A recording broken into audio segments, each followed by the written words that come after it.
Alright guys, Paulmartinbelts back here again for a brand new video. This is going to be a detailed look at a brand new re-leathered Undisputed version 2 replica belt.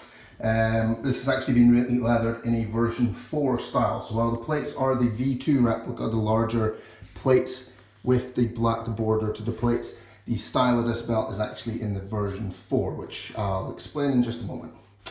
Right, so these are the standard adult size 2mm plates. They have been restoned and had the paint removal done by me as well as the re-leather.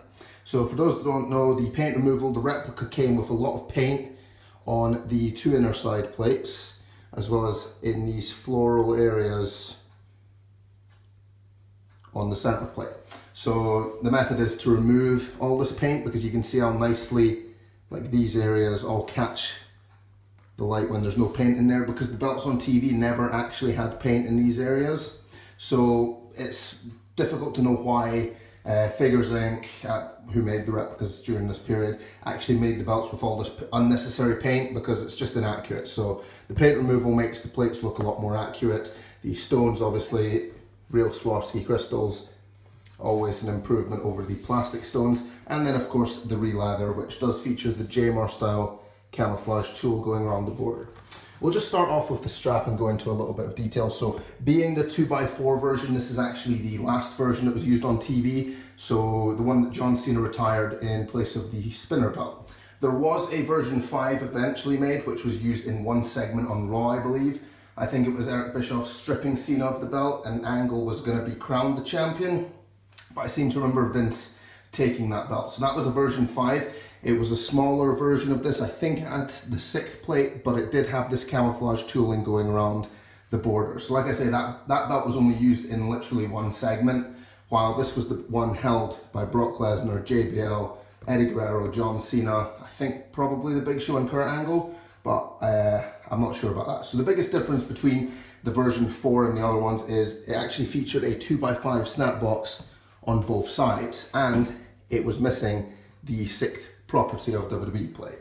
So probably the biggest noticeable difference are those two. The strap length, because of that, is significantly shorter, but that being said, this strap is actually still pretty much the full size length of any other belt. If anyone's ever owned or seen the version 2 replica of this belt in person, you'll know it is the pretty much biggest replica belt that's available to buy, maybe other than the Andre 87 or maybe the TNA Wildcat, but it's up there with those belt sizes. So the 2x5 snap boxes on both sides really do nothing to take away from the size of this belt overall. It's still a ridiculous looking thing. So we got the 2x5 snap box. This is actually my snap box stamp to mimic the JMR style. So you can see my signature on the end there, but this is all one stamp. So it matches the JMR one on TV quite a lot nicer than hand tooling it. It's just for accuracy's sake.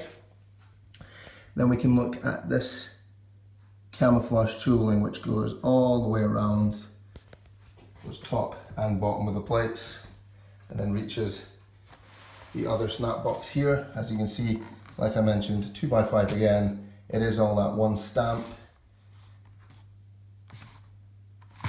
Yeah, so 2x5 on both sides. What I like about this, and as well on that JMR 3D Big Gold he did around this time, so we're talking 2003, 2004 period, is the matching snap sets on both sides. I always thought looked really nice because it created a really symmetrical look. So the spinner at one point did have a 2x8 on both sides as well to mimic this symmetry, and I know the tag belts from this era did have it as well. So it was a feature I liked, but it doesn't work on every belt, to be fair.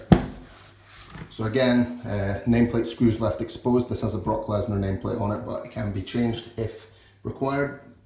And of course, every other piece is covered up nicely, as you can see there. All the screws, all the snaps, other than the female snaps. The curve on this belt is quite monstrous because, like I said, the plates on this belt are just ridiculously big as it is there. You can see, excuse the leather dye on my hands, it's difficult to get off after one wash, but yeah, this belt is absolutely ridiculous. So it's a good looking belt. It's definitely one of my favorite designs of all time.